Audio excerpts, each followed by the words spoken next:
Making your headlines for this week on Insight UL is that the University of Limpopo hosted its first ever Research Commercialization Summit to get the research output out in the public domain. Community of practitioners gathered against gender-based violence to talk about alleviation strategies. On the international front, the University of Limpopo has recently entered into a momentous partnership with a university in Angola. The University of Limpopo recently extended a warm welcome to the High Commissioner of the Republic of Kenya to explore collaborations. Coming back home, today we shine a spotlight on the remarkable inaugural Indigenous speech contest hosted by the University of Limpopo. And in your sport, 2 volleyball stars from the University of Limpopo were selected to play the Trites nationally. These are some of the top stories for this week at the University of Limpopo. Thank you for joining us. My name is Itumeleng Dipila and you are watching Inside UL News. Good day.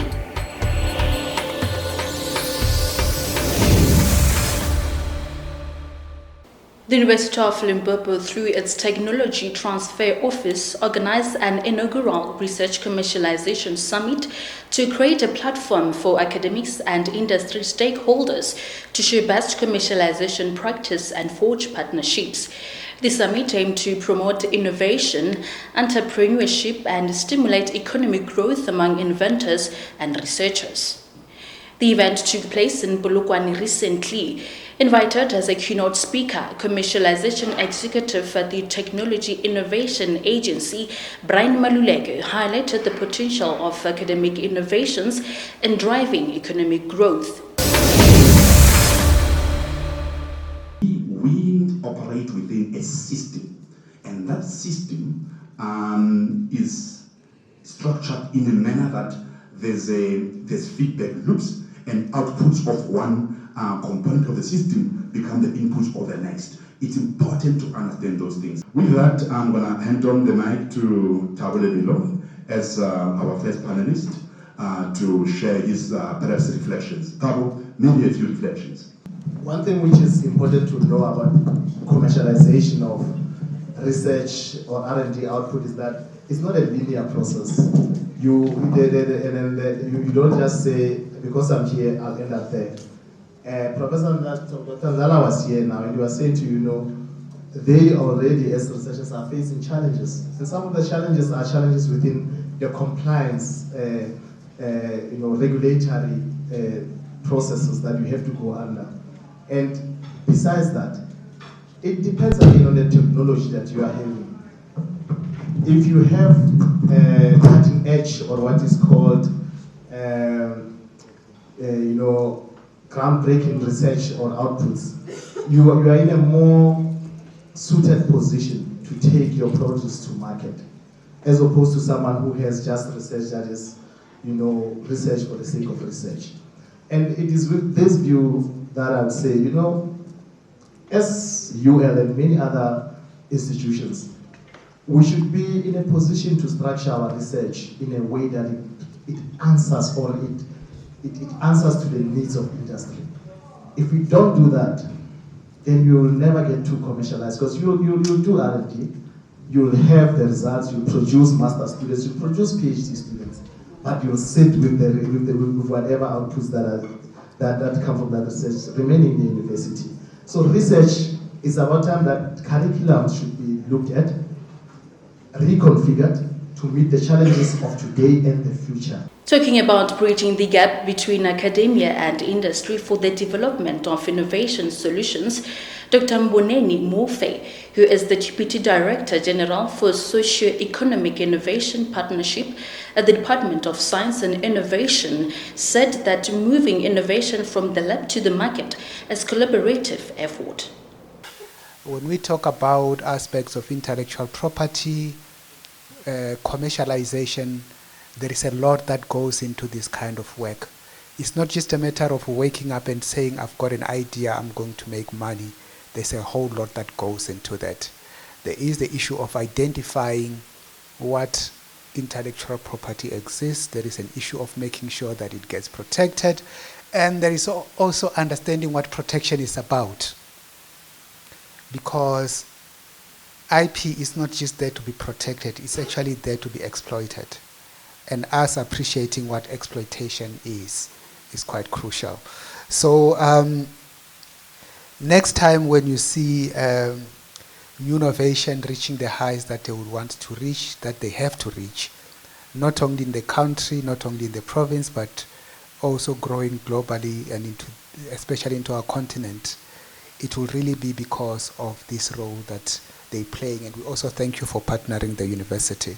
The summit featured 2 panel discussions that touched on strategies for commercialization and how government agencies and the private sector can support academic projects, as well as highlighting collaboration areas between the academia and the industry. To talk more about some of the groundbreaking research works at the University of Limpopo, we are joined in the studio by Professor Musa Silebe, who is the research developer at the university. Professor Musa, thank you so much for joining us and welcome. Thank you for inviting me. All right. Now tell us, Prof, what are the university's research niche areas and what came about developing this research interest? Okay. The university has about 10 niche areas that are known within the university. And the interest of developing them was that to promote research for both staff and postgraduate students. And also that research will be able to assist the communities within the university and also the surrounding universities. It also helps with forging relationships internationally and with the neighboring countries. All right, so one would ask if the niche areas are just there as themes, or is there any long-term plan in terms of developing them into center of excellence? Okay, maybe just to give a brief overview of the niche areas that we have. We firstly have the computational modeling of materials, which it deals with incorporation of high-performance computing, and that helps to create energy, and this is used mostly by creating the energy from the normal batteries that we know.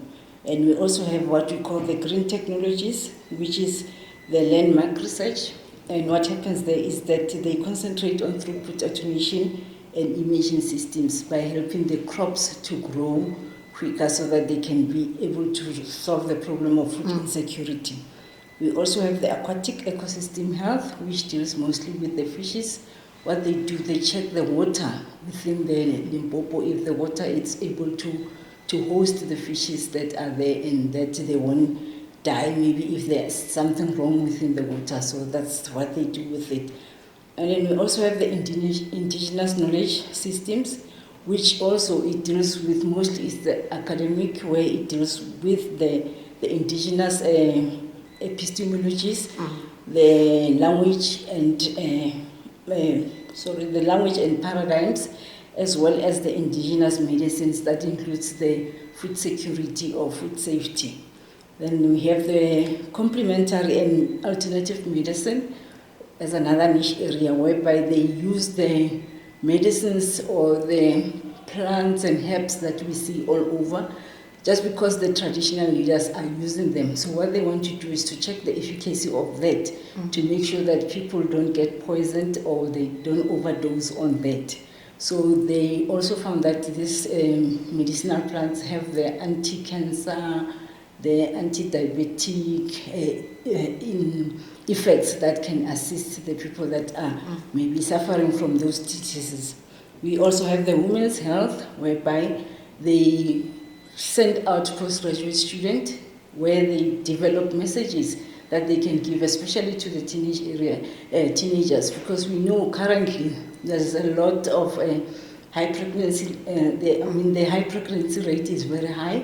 So to teach them about how to do with contraceptives and also how to handle themselves so that they don't have unwanted babies, and also in the prevention of sexually transmitted diseases. So they do that. And then we have what is the mental health, which is there to assist the people to make people aware of the diseases of the mind, whereby we know that nowadays it's a very big issue globally and also within the country, where people suffer a lot of mental health issues. So coupled with that, the university has got a center whereby the students are referred to by their lecturers if maybe the lecturer identify that the student has got some problems that can be emerging from home, or they could be because they are on campus, especially for the first year students who are alone for the first time in an unfamiliar environment. Sometimes they develop some conditions whereby because of maybe they are become like not settled with where they are, or they are not happy, or something happens, somebody disturbs them. There might be a lot of causes of mental health. So that center helps to help, that center help the student to recover from whatever they had. Because some they fail, it's not because they don't know, it's because they maybe the skills that they're using are not suitable for that particular module or subject. So they are there also to teach them about soft skills, and also to teach them about how to manage their stress. And then we have what you call the schools as enabling environments, whereby in this niche area, what happens is that the researchers, they go to schools to check if the school has got the proper ways of dealing with the issues, especially for children, and also to make sure that the teachers, they improve the teachers to be able to teach better, and also teach about the bullying and all the problems that are okay in our schools, as we know.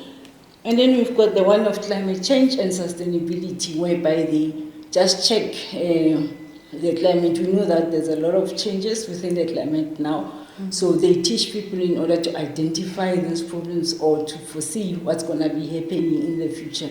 Especially they were talking about the shifting of the plate and everything. So they assist in doing research on that so that they can give people an awareness of what's going to happen. And then lastly, we have the wireless networks, which deals with the computerization, meaning you to be able to use your telephone at home, to be able to use your computer, your TV, without being wired, and that's what we call nowadays a Wi-Fi. So they're improving those situations so that the communities can have an access to that, and they work together with the companies that deals with the data, and also that deals with the fiber and all those many kinds of usages. So those are the niche areas that we have on campus. I've heard you say something about computational modeling. Yeah. So I want us to touch on them. The university is considered one of the leading institutions in this regard. So what happens there, and is there any products or findings that address current energy storage issues? Yes, like I said when I was talking about explaining, they use the batteries, they create another energy. Instead of throwing the batteries away, they take them back and then reuse them or remanufacture in a way so that they can be used again. So, and it's, like you said, it's one of the big issues in South Africa, because even the main researcher has got collaborations internationally and everywhere about this. So I would say it's the home of the energy production. All right. Apologies. So, Prof, I find it interesting that mental health is one of the niche areas. So, what are the highlights of this research interest, and how is it contributing to the broader discourse on mental health? Okay. This is a very big one also, because what's happened is that the researchers have got two big projects that they also conducted internationally. So, yes. Because, and again, going back to the issue that mental health is now very big and everybody's talking about it and it affects everyone. So they are there on the limelight, and that it's helped by the collaborations that they have. And also the researcher that's leading the project is a well-known researcher about mental health globally and internationally. So yes, it is a big thing. All right. Whilst we're still on mental health issues, Prof, what are the university, some of the mental health issues that the university is investigating, and how is it intervening to redress the challenges? Like I said, we've got a center that deals with counseling, student counseling, and also the research that is being done with mental health encompasses all the faculties. They invited everyone who's interested in doing any studies about health issues, mental health issues. So in that way, it means the university wants to see or wants to at least minimize the incidences of mental health. So I would say yes, the university is working and it's investigating. And for the fact of putting that center, it means how serious the issue is. And also putting people that are very well equipped to deal with it. We've got the clinical psychologist there, besides having the department as an academic one, also the servicing department that helps the students, and even the staff can go there for counseling to get help if maybe you feel that something is not going right. Yes. All right, Prof. Thank you so much for having a chat with us. Thank you for inviting me. And that concludes our segment showcasing the university's steadfast commitment to conducting research on critical issues that directly impact local communities. And we thank the privilege to speak to Prof. Musa Selebe, research developer at the University of Limpopo, about the research initiatives and the importance of their impact on the community. In other news, the University of Limpopo recently organized a significant 2-day conference entitled Community of Practitioners Against Gender-Based Violence. This multi-stakeholder conference brought together various civil organizations and key government role players with a common objective to address the pressing issue of GBV and raise awareness about its devastating impact on society. With me right now, I'm with Tumelo Rasibopje, chairperson for Community of Practitioners, to tell us more about the conference and the highlights. Mr. Rasibopje, thank you very much for joining us. Please give us, a brief as to what is the aim of Community of Practitioners and what do you do? So we are a community of gender practitioners. So what we do is that it's a community of higher education institution practitioners who work in either gender desks, gender offices, transformation offices, and other academics who want to have a coordinated response to addressing gender-based violence in the higher education sector.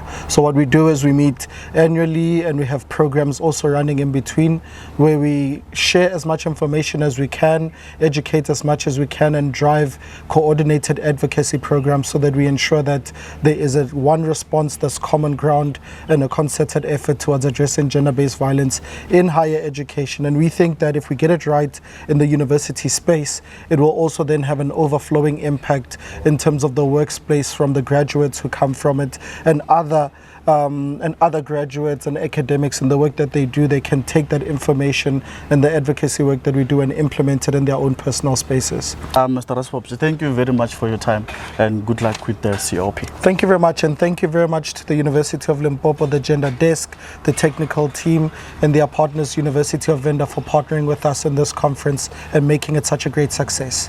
Thank you very much. Thanks. Joining us right now is Reverend Dr. Mwagura Pakwana, who is the director for the Gender Desk at the University of Limpopo. Rev, thank you very much for joining us. The university has recently, or I can just say, it has established the Gender Desk. Just let us into some of its key roles and the responsibilities at the university. Thank you. Gender Desk at the university is responsible for all the community of the university. That includes the staff, students, visitors, contractors, all the people that are there. And our main role is to make sure that we have policies that govern all the sexualities and also the implementation of those policies, and make sure that we publicize those policies so that our staff and students are aware of the gender-related policies that we have in the university.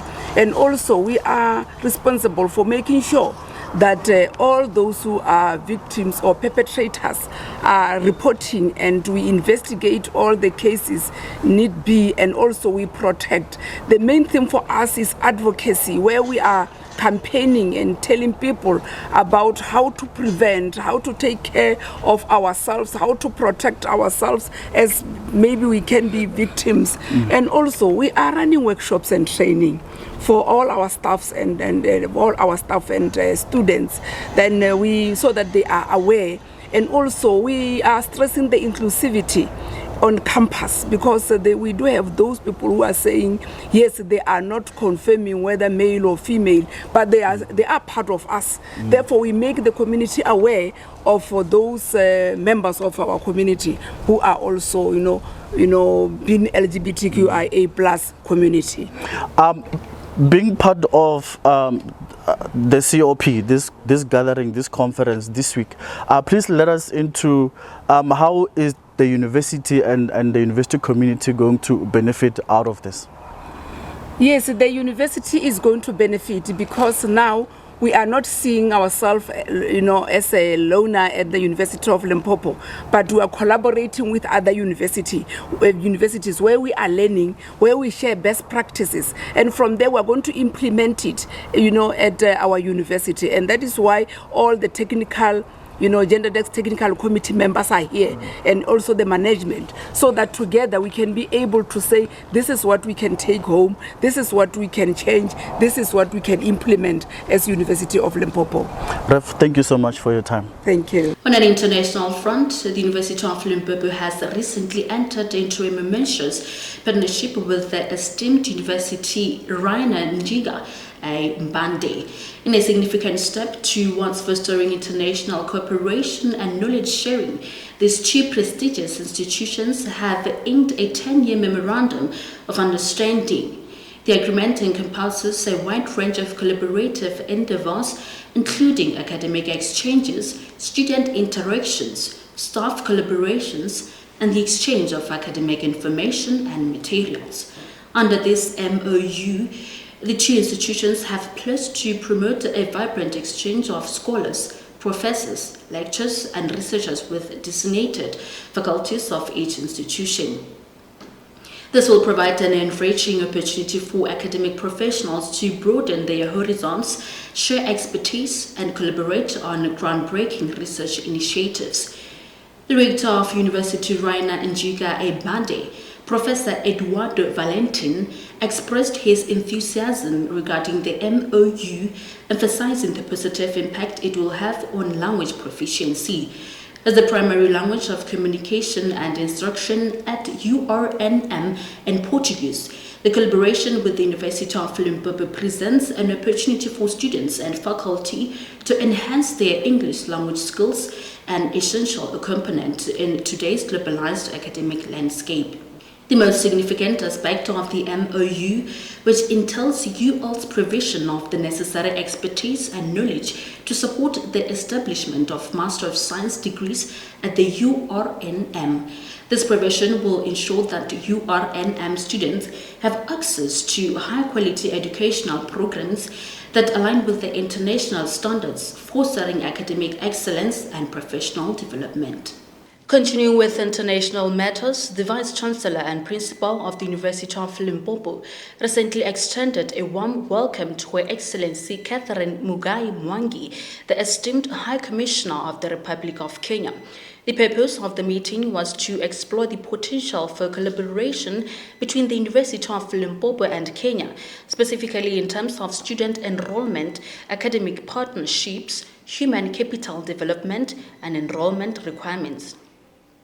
During the meeting, Her Excellency Mwangi emphasized the significance of African institutions forging strong partnerships and collaborations to address crucial developmental issues with a particular focus on education and exchange programs.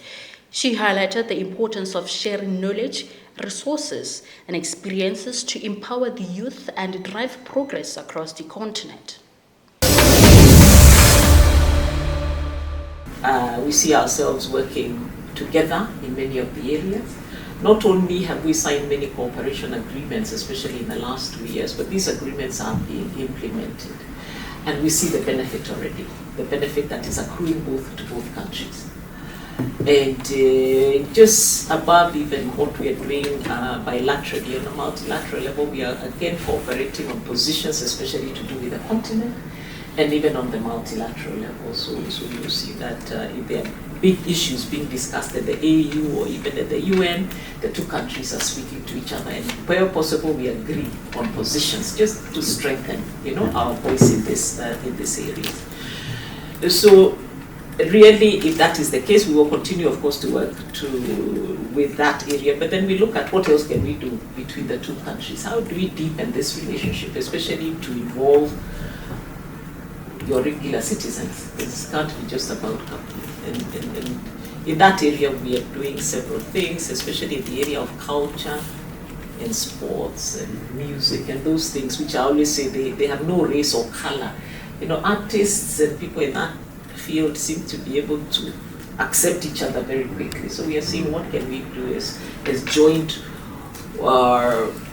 initiatives between the two countries. Where can we have exchanges, just so that Kenyans get to know who South Africans are and what we are about, and South Africans get to know about Kenya.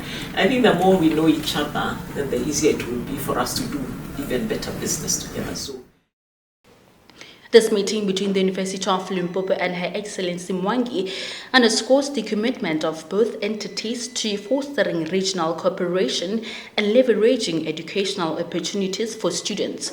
By exploring potential collaborations, the University of Limpopo aims to broaden its international reach and contribute to the educational landscape not only in South Africa, but also in Kenya and beyond. Let's take a short break. We will return with more of your news. When we return from the break, we talk to the winners of the first ever University of Limpopo Indigenous Language Speech Contest. Stay tuned to Inside UL News.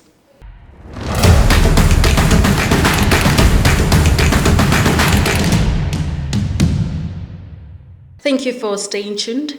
Today we shine a spotlight on the remarkable inaugural Indigenous Speech Contest hosted by the University of Limpopo. This event was a tribute to historically significant speeches that have left an indelible mark in the annals of history. Participants were tasked with translating these iconic speeches into their respective home languages and delivering them to an eager audience. The contest stands as a testament to university's commitment to celebrating the International Decade of Indigenous Languages. The International Decade of Indigenous Languages, spanning from 2022 to 2032, was declared by the United Nations General Assembly to raise global awareness about the critical state of many indigenous languages. Its objective is to mobilize stakeholders and resources in order to preserve, revitalize, and promote these languages. Joining us in the studio today are Patrick Mudawi and Todani Sibi, who translated and eloquently recited the famous speeches "I Am an African" by former South African President Thabo Mbeki and "I Have a Dream" by Martin Luther King Jr., respectively, in the beautiful Tshivenda language. Good day to you, Todani and Patrick. Hi, good day. How are you doing? Fine, thank you. fine, thanks, Cindy. How are you? I'm good, thank you so much. So I'm told that you guys amused a crowd of over 800 people with your recital of famous speeches by Thabo Mbeki and Martin Luther King Jr. in Tshivenda.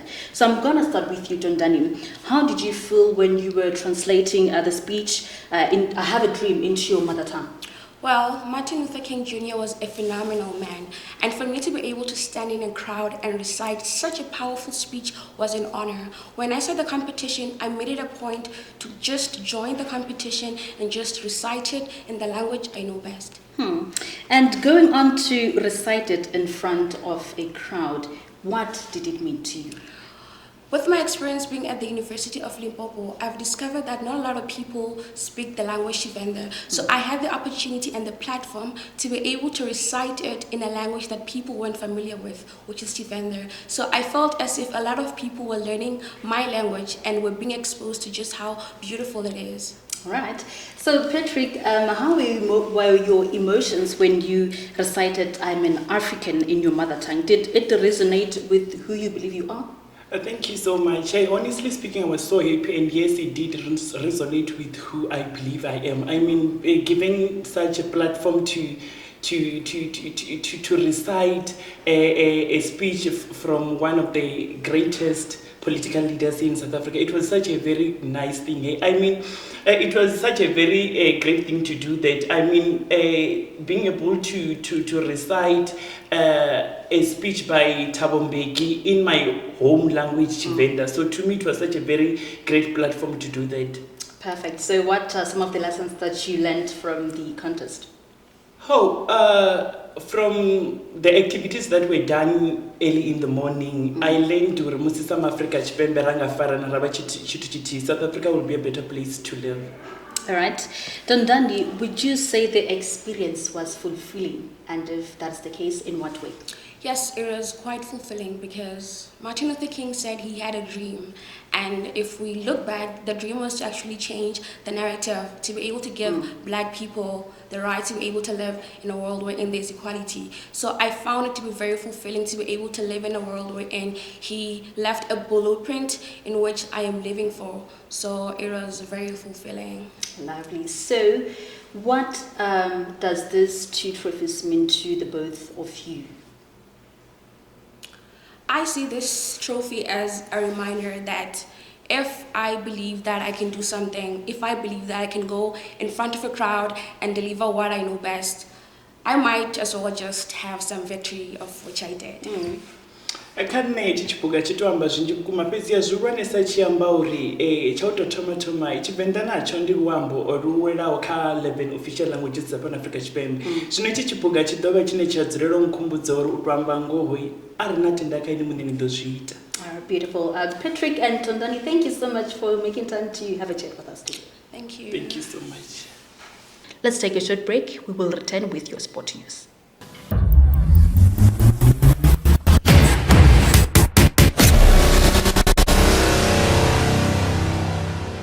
Thank you for staying with us. The University of Limpopo's volleyball team recently showcased their exceptional skills and dedication at the highly competitive University Sports South Africa USSA tournament. Their outstanding performance resulted in 2 UL team players being selected to represent the USSA national volleyball squad. We congratulate Rita William Pahlele, a third-year student pursuing a BSc in Agriculture, and Mpomu Khahlela, who is in her final year studying accountancy, for their well-deserved selection. Notably, the UL volleyball team demonstrated remarkable progress in their rankings, ascending from the 9th position to an impressive 6th position. This significant improvement speaks volumes about the team's commitment, perseverance, and continuous efforts to elevate their performance. Well, this brings us to the end of the news bulletins for this week. Please remember to subscribe to the channel for latest updates at the University of Limpopo every Friday.